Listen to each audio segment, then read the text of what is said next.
And good day mga bossing, for today's video ay magte-test po tayo nitong ating DC PWM speed controller. So dito po sa front, meron po tayong potentiometer knob.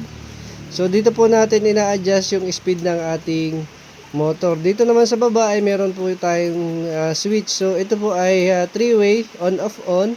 So meron po siyang forward, meron din po siyang reverse.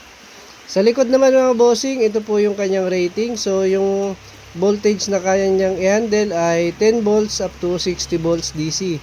And yung current naman po na kaya niyang i-handle ay 6 amperes. Apat po tayo terminal. Meron naman po siyang label na positive negative para sa power.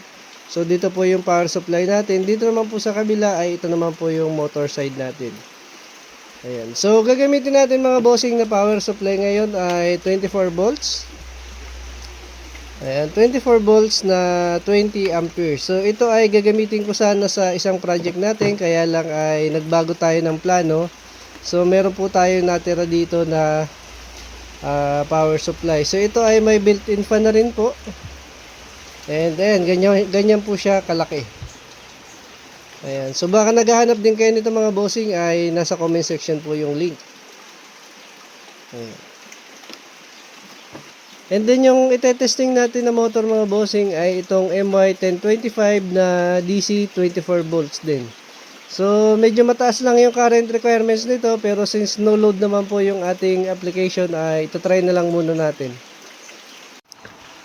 Ayan, so bali na i-tap na po natin yung mga wire, so madali lang naman. Ito yung live in neutral niya galing outlet, tapos pumasok sa live in neutral ng ating power supply. Then ito naman po yung out, positive negative. And then dumiretso po yan dito sa ating power. Ayan, yung power terminal, ito na po yun. Then yung dalawang wire mga bossing ay para po doon sa motor. Ayan, so ngayon tatry natin mga bossing. So kapag pinower up nyo pala yan mga bossing, merong indicator yan sa front. So kapag hindi umilaw yan, ibig sabihin po walang supply ang ating speed controller. Lapit ko lang. Ayan. So dito mga bossing, meron tayong forward at reverse. Ayan. Unahin muna natin na sa taas, then turn natin yung knob. Ayan. So yan.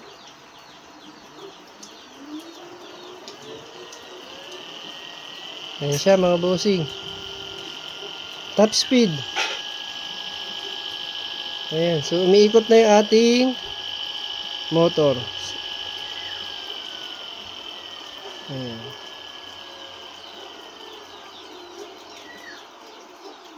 Ayan. Then yung sa kabilang side naman, yung reverse ay ready natin. Ayan. So yan, naka top speed na po yan. So ayan mga bossing, gumagana yung ating nabiling speed controller. So hindi ko lang po papakita sa inyo yung actual current na lumalabas po dito sa ating PWM speed controller, dahil yung tester po natin ay walang DC reading ng DC current. So pang AC lang po yung ating tester, kaya hindi ko po mapapakita kung ano po yung actual reading na lumalabas po dito sa ating PWM speed controller. Ayan. Ayan, so itong unit na to mga bossing, ikakabit natin dun sa ating ag-agan, yung shifter na ginawa natin para dun sa ating paggagawa ng uling.